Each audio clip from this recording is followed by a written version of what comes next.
What's up, everybody? I'm gonna start in a few minutes and just wanted to talk real quick before we start and just let everybody know there is gonna be a bit of a delay. There's always, 10 to 20 second delay on the live streams.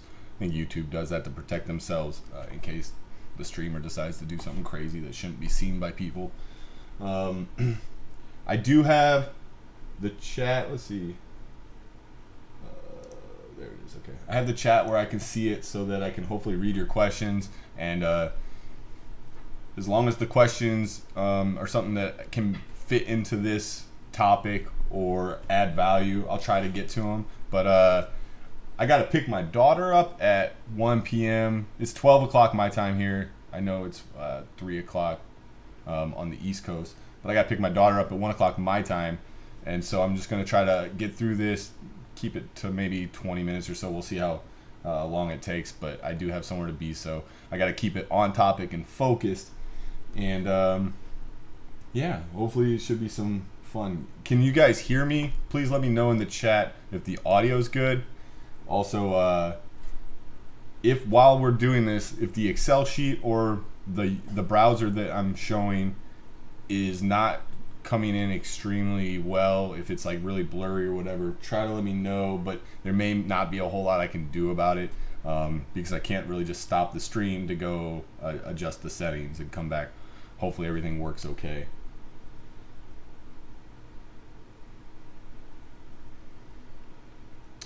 I'm gonna give it just a few more minutes, let some people come in. Let's see, does it say how many people are in here? It does somewhere. Nice. What's up, Nor? Thank you guys for the feedback, letting me know. All right, so got some people in here. I don't know if you guys can share the stream, but if you can, maybe post a link on Twitter or something and see if we can get that going. I don't know. Maybe I can do that. Let's see here. Where do I have that option? You would think I do, but like I said, guys, this is my first time. Oh, there we go. First time, there we go. I think I tweeted it. All right, guys, so let's get started. I'm going to have to start with the disclaimer. I am not a licensed financial advisor, and anything I'm talking about, guys, is for informational and educational purposes only, and treat it as entertainment. Don't treat it as investment advice. Don't use this to make trading decisions. You got to do your own homework. Let's not be idiots here, and let's acknowledge that trading is inherently risky. And yeah, the typical disclaimer. Now, I do want to take 1 second just to pitch Traders for a Cause, guys. It's a great event coming up in October, and it's going to be my first year attending. I'm extremely excited. And look, I'm speaking, guys, so come meet your boy. I'll be out there. I'm going to be giving a nice little talk on a tinfoil subject having to do with filings, of course. So hopefully I will see some of you guys out there. I'm extremely excited to be out there this year. And yeah, so that's Trader for a Cause. And let's get into the topic, guys, which is the convertibles on YUMA, Y-U-M-A. So let's see, I also need to make sure that I hopefully I remember to switch back and forth between the browser page and the Excel sheet. Sometimes I get a little bit ahead of myself, but I do have the ability here to switch that around. All right, let's put that on top. Okay, guys, so obviously this is BAMSEC. If you're not familiar with that, this is my favorite place to come and do my research on the filings. Everything is laid out extremely cohesive and easy to identify what you need to look at. So obviously here I'm just on YUMA's page. And now listen, I've already done this. I just went ahead and did this last night, so I know the direction I want to go with this. But what I did was I took notes on my thought process on how I do this when I do it. And there is obviously an easier way to do it, like a shortcut that I'll show you at the end. But we're going to go ahead and do it the way you need to do it in order to learn. So in order to learn, the first thing you want to do is always look for what is the most recent filings, like what have they been doing recently. And obviously they had a PR on, what was that, Friday or Thursday, the 11th, on 9/11. They had this PR. And first thing I did, last night when I was doing this is I went and read that. So pull up the PR, and it's basically talking about a third party is going to buy all of their senior secured debt and restructure it. And eventually it's going to be turned into convertibles. And some of the things I noted when I was reading this was that, one, it's a non-binding letter of intent. So it's not a done deal yet. That's important to keep in mind. Read the name of the company that was going to be purchasing the debt. It's Red Mountain Capital Partners. That's always important to note. And always make sure that you read the 8K that goes with the PR. You don't want to just read the PR. So I briefly went over the 8K. It doesn't have a lot in this one, but sometimes you will find the information a lot more diluted and just to the point when you read the actual 8K as opposed to the PR, which always has the spin in it, right? So after reading that, the other thing I wanted to note was the amount the debt was, which was $33 million, a little bit more than that actually. And so as soon as I read the amount, the very next thing that my mind went to was I wanted to go check the most recent 10Q and see how much debt they had. So I went into the 10Q, come right down to their balance sheet, and you can see their debt. Actually, this one is a weird one. The assets take up a whole page, so you gotta scroll down a little further for their debt, and it's right here. You see they had $33.9 million of current maturities, meaning this stuff is due rather soon. Long-term debt is stuff that's a little bit further out, but this is the stuff that they're talking about refinancing. And so I went back to the PR and kind of just read the whole thing once over. It's also one thing to note, guys, is that this is an NYSE stock. It's not a NASDAQ, so they do have slightly different rules that apply to them, and that's always good to just take note of. So the next thing I wanted to do was I wanted to know, does Red Mountain already own a position in this company? If so, how far back does it go? So obviously the next thing I did was went into their ownership filings here, and I went back, and you see Red Mountain here. That's their recent one. But I wanted to scroll back and see how far back do we go, because this is an amendment, right? So obviously they had an earlier position. So we're going to keep on going down. Here they are. This is an amendment too, so it's not it's not their first position, and this is in 2017. And keep going. Oh, actually, you see Red Mountain here, right here, 13D. This is when they initially filed. And this is the one you want to look at. In my opinion, this is going to give you a way of painting a picture for yourself. Why they got involved, when they got involved, how much they're involved for. So we're going to open that up, and we're going to read through this. And you're going to see that they had almost 4.3 million shares, which was about 30% of the OS, meaning they're a very, very large holder, right? And you got to keep going down and reading through these. You'll see this one was for 20%, and that's because this is actually, if you go down here and read the notes on it, that's actually the common stock they own. The other piece of it that made up that 4.2 million is convertible preferreds, which is actually what we've been looking for. So mental note right now, guys, the convertible preferred shares go way back. So it's good to understand when you see these companies running up and everybody thinks, oh, they're going to dump the convertible preferreds. Well, if that's the case, why do they still have them? They've had them since 2016, right? So keep that in the back of your head when you're researching this stuff. You want to try to piece together a puzzle, right? Like a detective would.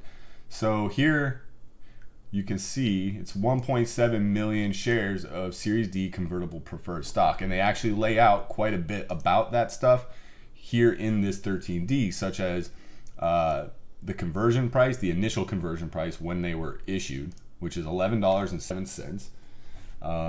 And pretty soon here I'm going to switch over to the Excel sheet and we'll start kind of creating this, okay? Actually, you know what? Let's just do that now. So let's take note of, in here it's also going to tell us what the OS was back when this was filed. And here, let's switch over to, here's the Excel sheet. Okay, we are going to put the date. This is from 11/7/16. And let's see, they owned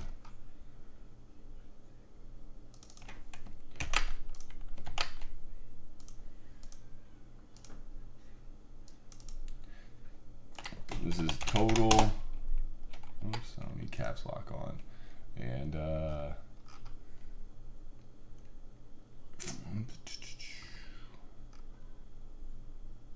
here's the common stock.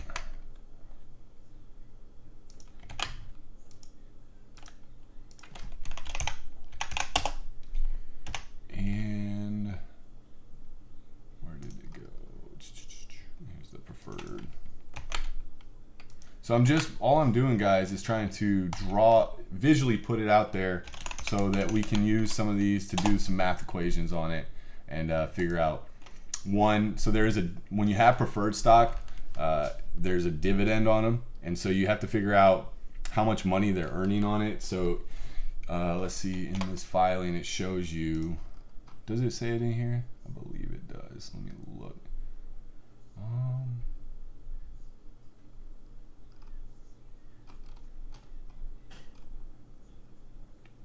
Doesn't say it in here, but I will show you where it does because it's important to know, and we're gonna kind of draw that out.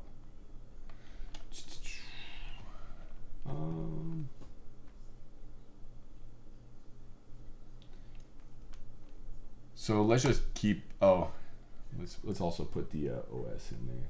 Sorry.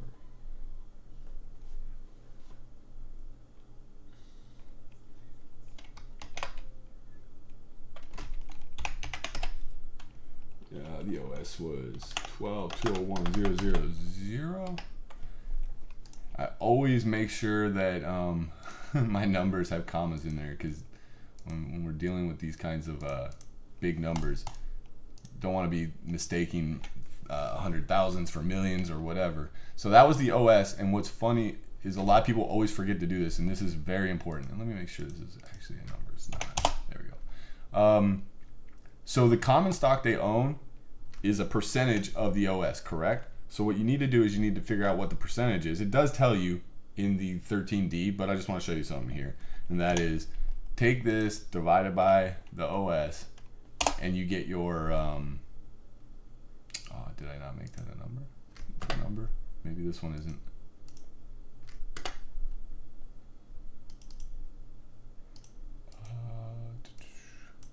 Oh, I divided by the freaking wrong cell.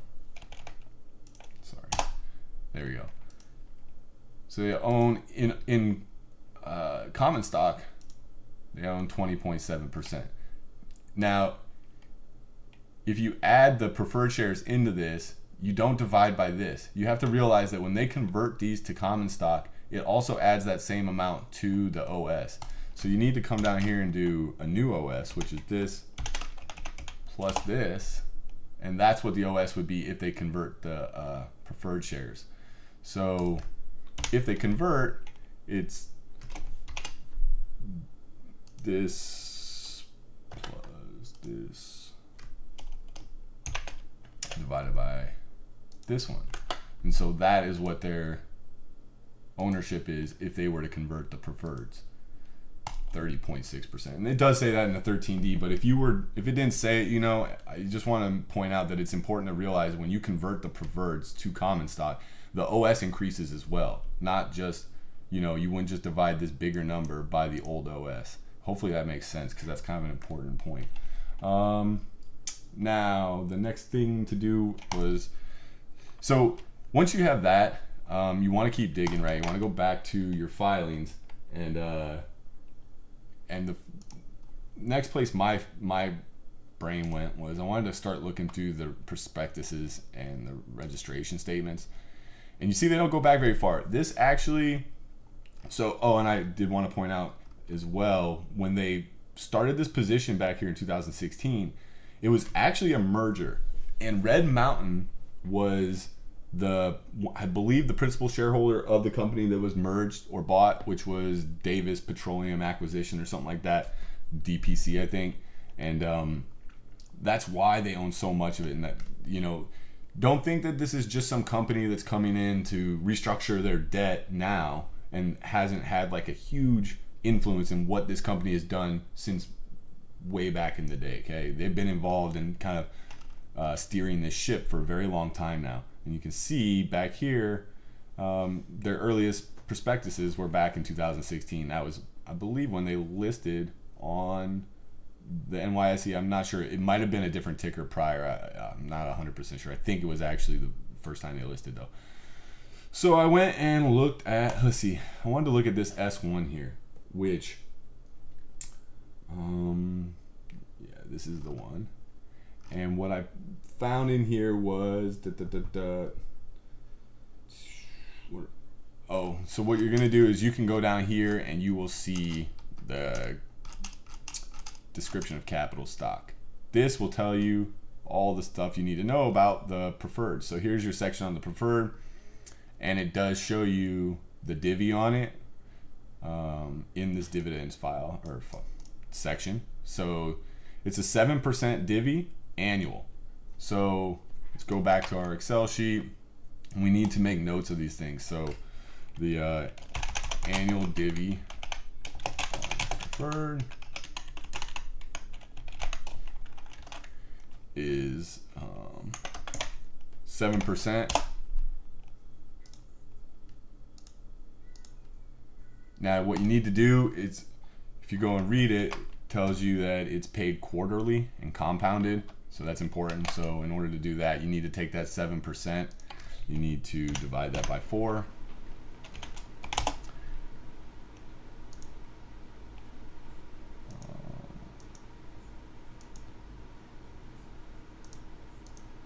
Why is it not allowing me to divide that by 4? Well, there's other ways to do things, guys. So let's do 0.07 divided by 4. So here's what your quarterly dividend is.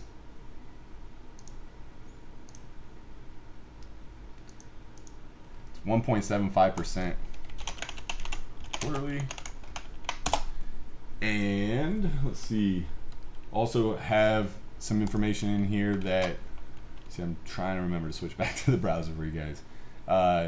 Come down here into the conversion rights, and you will start to see things like that are important. The original issue price, subject to adjustment, obviously, and the conversion price. So when they were issued, and also note here, all this is set forth in the certificate of designation, which is an important document, and you will I'll go look at it with you guys just to show you. But when they issued these, they had the original issue price of $11.07, and they had the conversion price, which at the time of issuance was the same. The initial conversion price, guys, is $11.07. Now, issue price and conversion price are not the same thing, so we need to keep those things separate, because the conversion price you're going to see starts getting chopped down. But let's go and put this number here. We're going to go put this over here. Oops.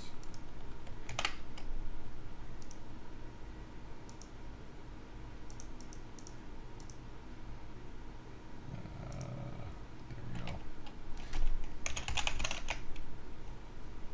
Or actually, this, I'm going to not use this as the conversion. I'm going to put this as the issue price. And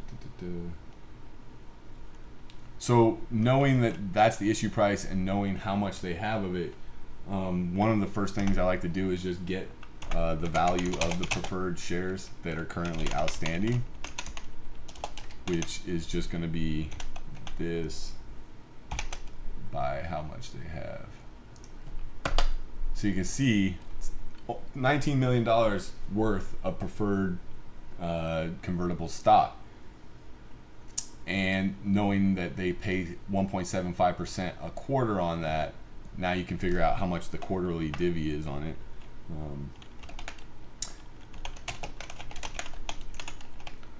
And it will change because it's compounded, right, guys? So this times this is not going to, that's just what they pay the first quarter after 1 quarter. And then you have to add that into this number, and then you're going to compound it by another 1.75 and so forth. And the trick that these people do with these convertible debt or convertible preferreds is they make it so that it's paid in kind, right? So they earn interest and or a dividend, depending on if it's debt or preferred. And they, instead of paying them in cash, the company usually pays them in more convertible preferreds. And it does state that in this certificate of designation that it can be paid in kind. So if paid in kind, preferred shares,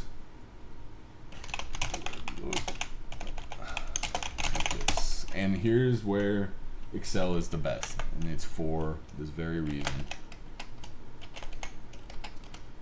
We can just take this and extrapolate it out and do some math and figure out how many shares of preferred stock they should or could own.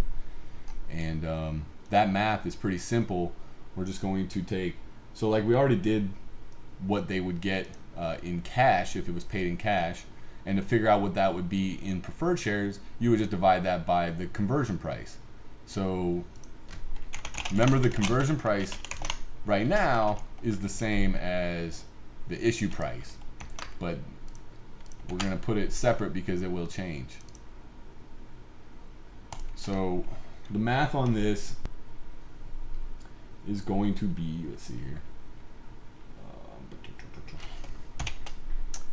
It's going to be the value of the preferreds. Whoops. Why did that?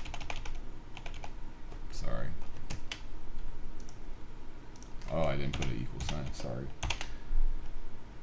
Now, if you hit F4, if you're on a PC, or I believe it's Command T on a MacBook, you'll lock that reference to that because we want that to stay that for right here.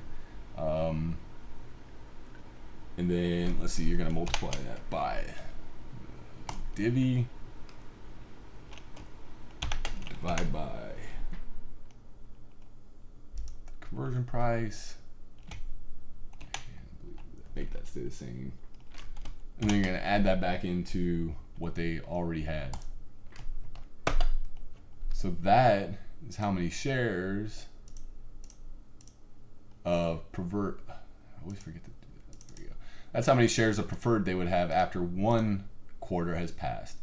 And the difference between this and this, that's how many shares they would have been issued to pay off the dividend. So they, that first quarter of owning it, they made 30,000 shares of preferred, which can also be converted and then dumped.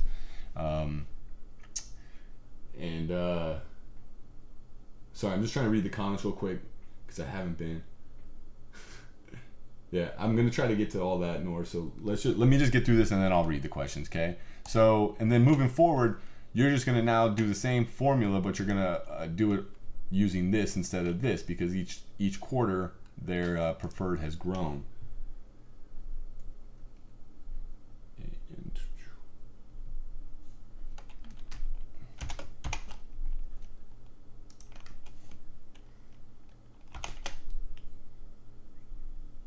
So the things that you need to stay the same are going to be like the issue price. So you're going to hit F4 on that. Multiply by this, which you need to stay the same. And multiply by this, which you need to stay the same. Plus this, which you want to change. So you don't lock that one, okay? And no, it's not cash that we're dealing with here. And what you're going to do, once you have that first one done, you can just drag this out.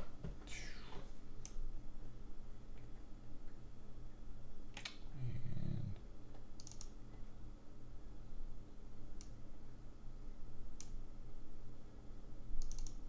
there we go. And I do like to perform the math to just figure out how much they've been given each quarter, right?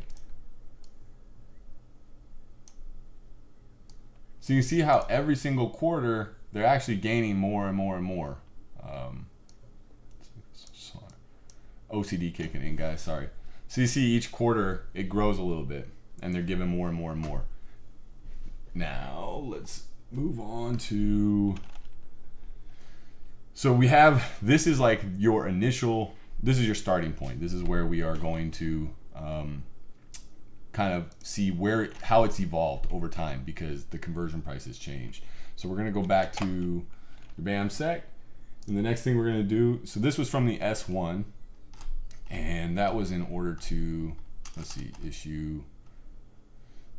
What they're doing right here is they're registering with this S1. They are registering those preferred. They're also registering shares, the common stock held by Red Mountain, as well as other shareholders. So just, that's kind of besides the point, but it might as well note it. So the next thing you want to look at would be the very next filing when they actually do get this through. And what I wanted to point out in here was, if we go back down to the capital stock description, you will see, so here's our preferred stock.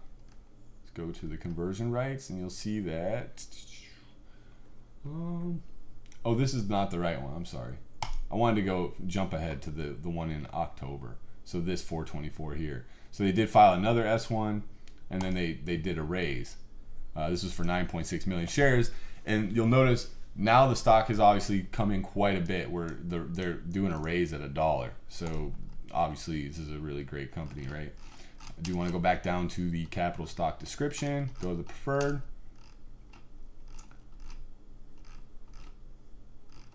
Did I go too far? I don't think I did. There we go. Here's the preferred, and I wanted to point out that the conversion price has been chopped to 670, 671. So what happens is, conversion prices have, well, actually the certificate of designation has a clause in it that says when they do an offering, that where the offering comes in lower than what the conversion price was, then the conversion price has to be reduced in order for these guys not to get hosed, right? So it's only common sense, and this is what the new one is because of this offering. And I want you to pay attention to this statement right here: per share, which assumes that the over allotment option is not exercised. So that means that this offering hasn't closed yet. They just, here's your 424, here's what they're trying to offer, but there's always that over allotment option. If that's exercised, then this 670 will actually be changed a little bit. And I'm actually going to skip a step. So I was going to show you how to take that 670 and throw it in here and redo these numbers. But I think we're going to skip that step, knowing that just right after that,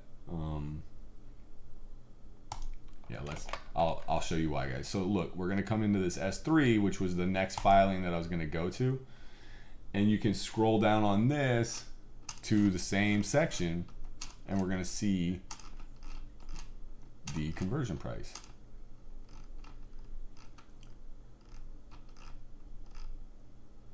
I think I went too far on this time. I did. Depository shares, where's the preferreds?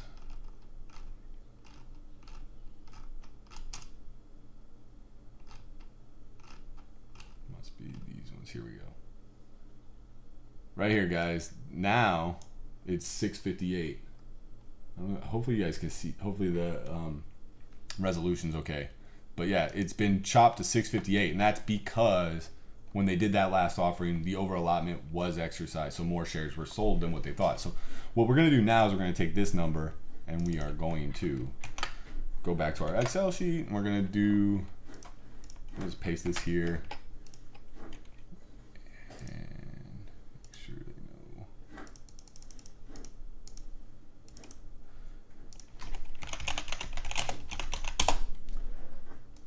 We'll just put that this is as of 1/16/18. Yeah. Just I like to make a lot of notes so I know where I'm at on my Excel sheet or whatever. You guys can do more or less. It's up to you. And we're gonna do these same equations, but now, and actually, yeah, we'll just do them same way we already did them. but we're going to use the new conversion price, guys.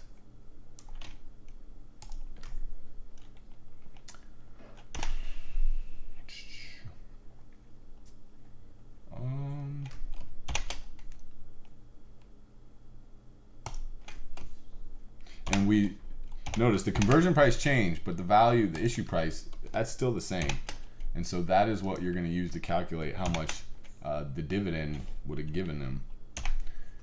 Divided by, now here's where, instead of dividing by this conversion price, you're going to divide by this one. And then add that back into what you had. And there's your new set. Why do I feel like that's the wrong?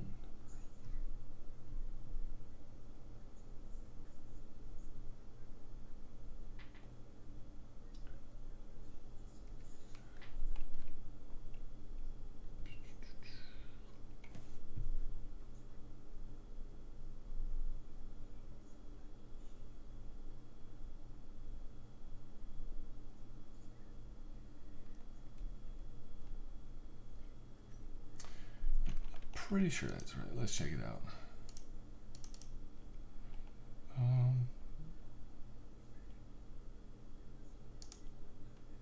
I'm just checking to make sure my math's right, guys. Sorry, I don't want to.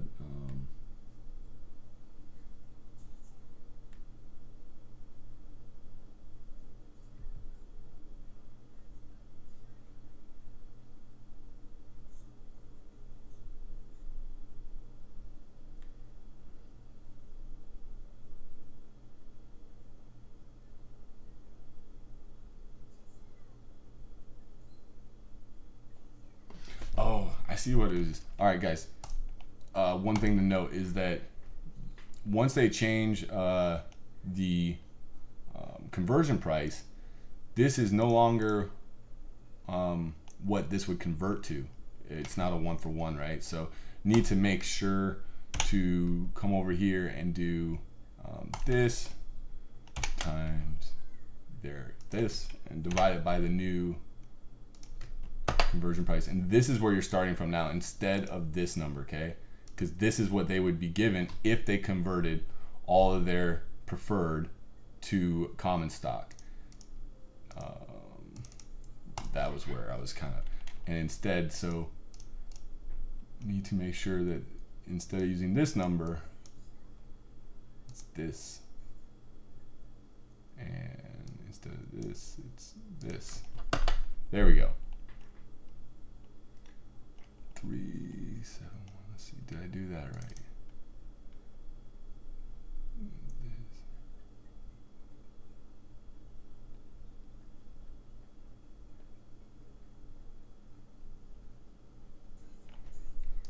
Yeah, I think I did. Let's see. Yep. Okay. So now we're just gonna come here and we're gonna take. Now this is your starting number. This, make sure you keep that one the same, times this, make sure you keep it the same, divide by this, make sure you keep it the same, then add back to this number here, and don't keep that one the same, and no, it's not cash.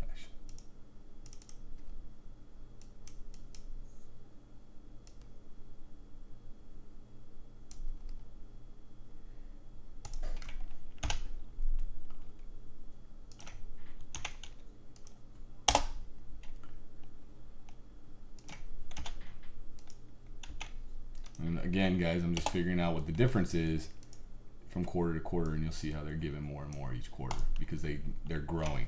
Now, this extrapolates out much further than where they even are now because remember, just 4 quarters is a year, and this was back in 2018, so we wouldn't be very far down this path. And I will point some things out as we kind of develop this here. So here's where the math really gets a little bit confusing because, and I think this is why people were having trouble on Twitter or just hitting me up in different venues, and that is when they did the reverse split, guys.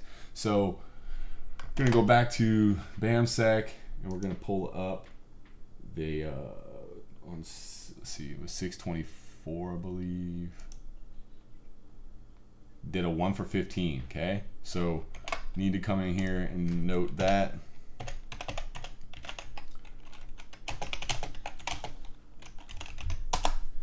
And you need to understand how that affects preferred shares and how they convert. So this, let's do some other stuff. The new OS was, now you can find, you could find the OS in a few different places. I had it written down, but I mean, everybody should know how to find the OS of a stock. And let's see. So the new conversion price, guys, is equal to what it was times 15. So here's your new conversion price. And I think where the confusion comes in a little bit is people think, like, does that mean that the price needs to go up to $98 before they can dump these or whatever? And the answer is no. This is just used in this equation we were doing to figure out how much their current holdings would be converted into common shares.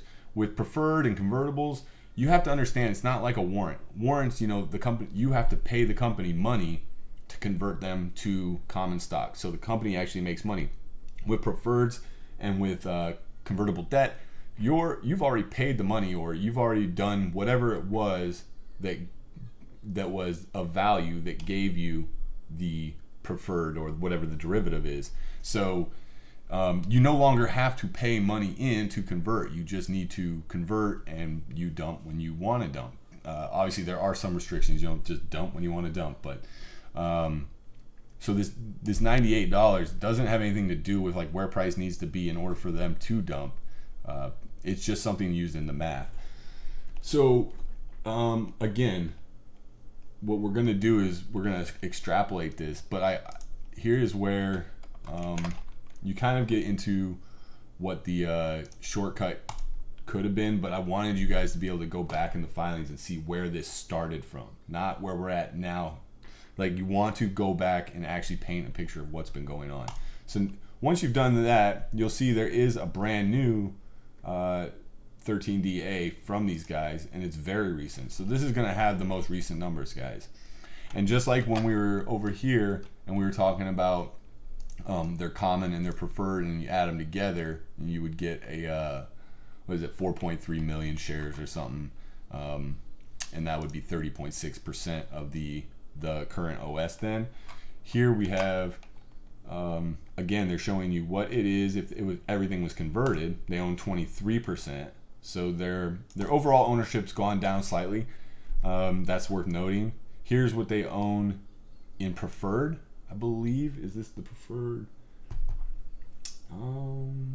No, this is their common stock. This is what they own in common stock, the 163,000, which is just over 10%. And come down to here, and this is, guys, had we started here, you would have got your answer right away. This would have been a very short webinar, but I don't think you would have learned quite as much. They literally lay everything out for you right here. They give you the conversion, the new conversion price adjusted for the split. They tell you that this is still the issue price. They even tell you how much it converts into. They have 2 million, and oh, this is very important to note too. So let's take this number here. This is what they currently own in Series D convertible preferred. And what I want to point out is, let's go back to the Excel sheet. That's not it. Let's see. Wrong hotkey, guys. Traders, we should know about hotkeys, right? Let's put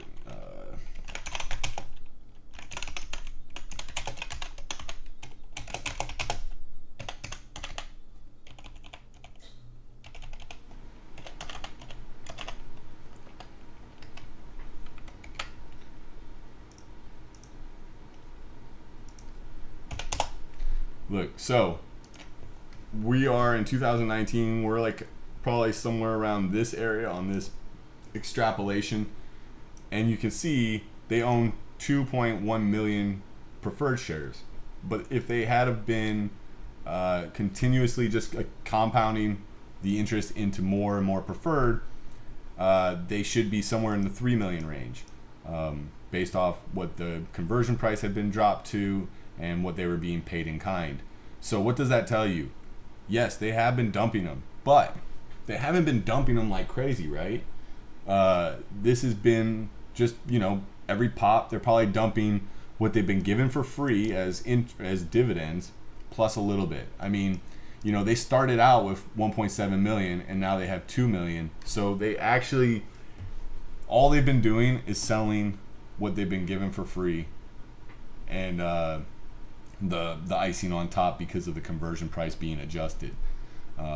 So it's important to take note that they're not just dumping these crazy. I know people see the stock gap up on a PR and think, wow, this is going to get hammered by this overhead, but it's not. They are selling at really good prices and they're banking on this, but they're not. It's not like they're dumping the whole thing. There's reasons for them to actually keep all of this. One, they still make a 7% annual divvy on it, and it's paid in more shares, which compounds. So you see, there's actually reasons to not dump all of it. They want to keep quite a bit of it. And let's see, I can go in and extrapolate it real quick if you guys want to see what it converts to, but they literally lay it out for you in the 13DA that it's 235,000 shares if they converted all of it right now. And the conversion, what the new conversion price is. Actually, because they have a new conversion price, we are going to go real fast and just do this real quick. And we won't even go that far. I'll just do this one here. So it's going to be, this is the starting amount right here, because this is, we literally know that's what they currently own. Okay, so oops, it's going to be this times the issue price times the interest rate, the quarterly, or not interest rate, the quarterly dividend, divided by their new conversion price, plus what they, let's see here. Yeah, what they currently own. Just wanted to make sure I had that right. So that's what they would have after the first quarter and paid divvies on it. So they would have, and then you would also want to know what that converts into, and in order to do the conversion, it's just this divided by this. Oh, I'm sorry, that's not right. It's you got to multiply it by. Sorry guys. Multiply it by the value, the issue price, and then divide by. This is what it converts into.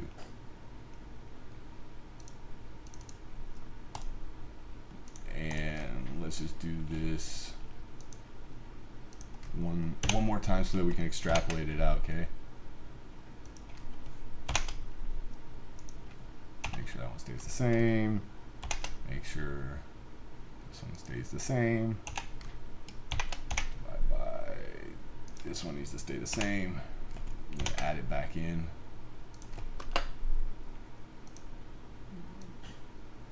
Take that out. None of these are.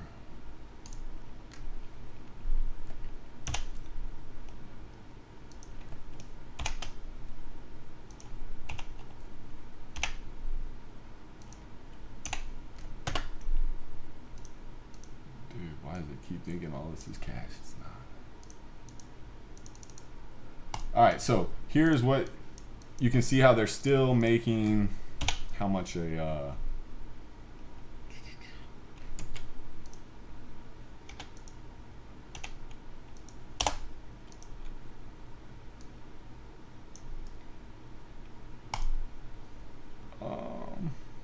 oh, I did the wrong row, sorry.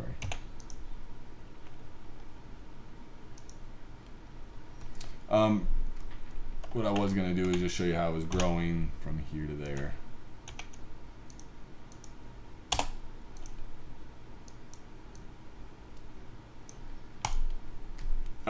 And really, guys, the important thing to see is how that what they have to dump grows, and it's just from the dividend, but and how to do the actual conversion, because I think a lot of people were tripping up on what prices to use or something. But so I'm gonna quickly kind of just brief over these questions and see what we have.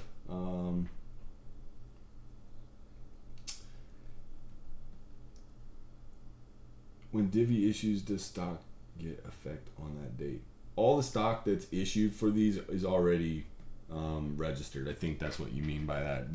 This stuff's all, everything is registered. Now, I appreciate that question because it did remind me about something, and that was, let's say we didn't have this PR, and it is important to go back to this PR, guys, because this is laying out exactly what's about to happen. You see that the conversion price is $98. It's not going to stay there. Read this PR. They literally talk about they're going to restructure the debt from the lender. They have like a line of credit that's coming due, $33 million. Restructure that. And what they're going to do is they're going to turn that into convertible debt. And they're also going to adjust the conversion price on all the preferreds. So that $98 is going to get chopped, seeing as this deal goes through. And this honestly is going to be like a CEI 2.0 almost. It's because they're just going to keep getting more and more preferreds at lower. Once that price is lowered, it's going to get even more dilutive. And I'm sure that the convertible debt's going to have some pretty toxic terms as well. And I think the funniest part about this, if you read this, they literally talk about once this is all done, the very end of it is them then going and finding a new third party to refinance all the debt that Red Mountain just took on. So like they're gonna come in, act like they're the heroes and saving them, and then pass that debt off to some other schmuck down the road. But guys, this went way longer than I already had anticipated, and I do need to get out to my daughter's dance studio and pick her up.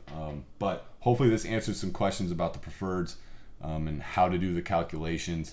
And if you have more questions, DM me. You can hit me up on Instagram, Twitter. I'm at stocktraders.net. I'm pretty accessible. You can email me, rickyanalog@gmail.com, and or come see me at Traders for a Cause. But yeah, I gotta cut it now, guys. It went way past what I was kind of expecting it to. I appreciate you guys hanging out, paying attention. And hopefully everybody learned something. Hopefully you got a little bit of value out of it. Everybody stay safe out there. Keep crushing it. And we'll talk later. Peace.